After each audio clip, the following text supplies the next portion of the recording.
So it's time to replace your reaction chambers. Just wait, you'll see it's a snap. First, slip the grill off the front of the unit, and then remove the old reaction chambers. Just click these thumb tabs away, and our reaction chamber pops right out. Next, let's open the box our replacement chambers came in.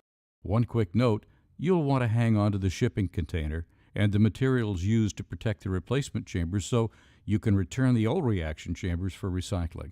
And yes, there's a return label inside the box your new ones came in, so find it and set it aside too. Okay, let's look at the replacement chambers. They're labeled A and B. B goes into the bottom slot here, and A goes here in the top slot.